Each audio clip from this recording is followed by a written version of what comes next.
There is a bowl of salt on a wooden counter in a seaside kitchen where the window faces east. The salt is coarse and grey, flecked with tiny crystals that catch the morning light like scattered tears. It has been sitting in the same ceramic bowl for 23 years, undisturbed by the damp air that rolls in from the tide. The salt remembers the ocean. The crystals are not uniform. Some are flat and flaky, others sharp and angular. A few round as pearls. They came from different shores, collected by different hands, in different seasons. The flat ones broke from a salt pan in Brittany, where the harvesters still rake the surface by hand at dawn.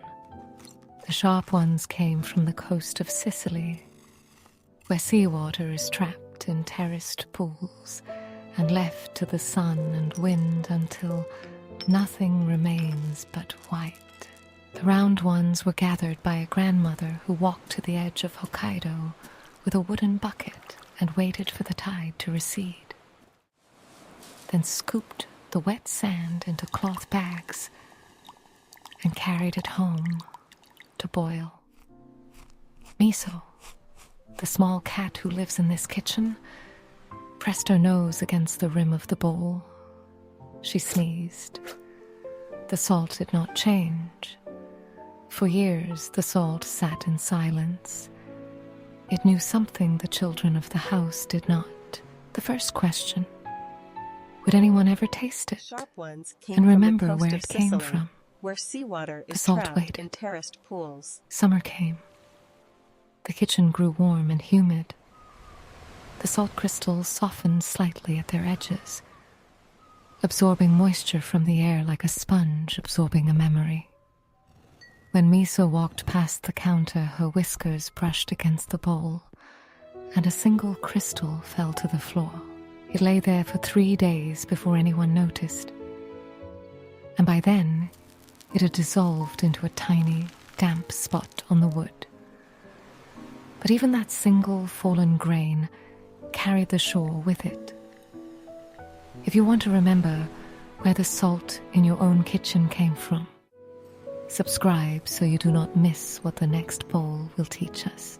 Tell me in the comments what kind of salt sits on your counter. A box from the market, or a jar from a place you visited once and still carry. The second question: what happens to a thing that is never used? The bowl of salt sat through winter. The kitchen grew cold. The crystals tightened, growing harder and more stubborn, as if waiting for the warmth that would release them again. On the night of the first snow, Miso curled beside the bowl and slept. Her breath fogged the ceramic rim. When she woke, a thin crust of salt had formed where her warmth had met the cold air. The salt was not dead. It was waiting. In the spring, a woman came to the kitchen. She was not the grandmother who had collected the Hokkaido salt. She was her granddaughter, grown now, with the same quiet hands and the same way of tilting her head when she was thinking. She had come to clean the house, to clear out the old things, to make space for the new. She opened the cupboards.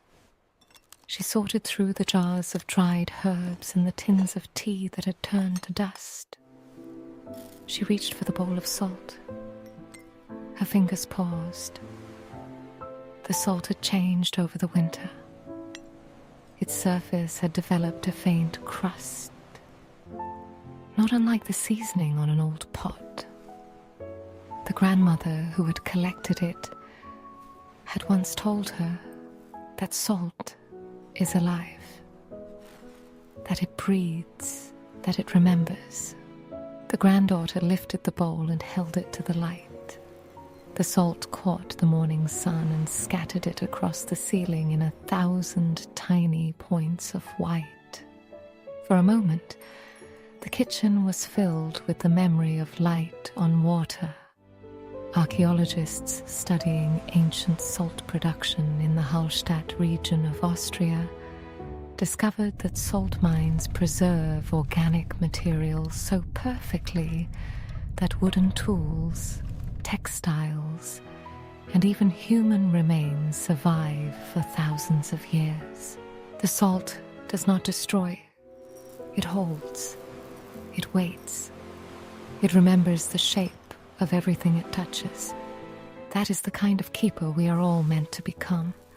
Subscribe to join this kitchen of quiet souls who are learning to hold what the world wants to throw away. I would love to know. Have you ever saved something that everyone else said was empty or expired, and later discovered it was still alive?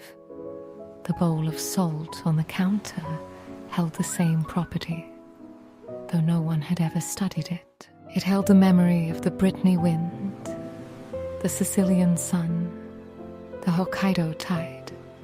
It held the shape of the grandmother's hands as she poured it in.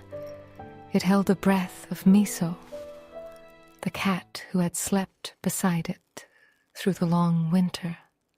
It held the silence of 23 years of waiting. The granddaughter did not throw the salt away. She put the bowl back on the counter, exactly where it had been, but now she looked at it differently. She began to notice things, the way the salt changed color with the weather, the way it seemed to breathe, swelling slightly on humid days and contracting when the air was dry. The way Miso returned to the bowl again and again, pressing her nose against the rim, as if greeting an old friend. The salt remembered the ocean, and now someone was remembering the salt. There is a bowl of salt on a wooden counter in a seaside kitchen where the window faces east. The salt is coarse and gray, flecked with tiny crystals that catch the morning light like scattered tears. It has been sitting in the same ceramic bowl for 23 years. But if you press your finger into the salt and lift it to your tongue, you will taste something that has no name. It is not just salt. It is the memory of a grandmother's hands. It is the rhythm of a tide that no longer exists.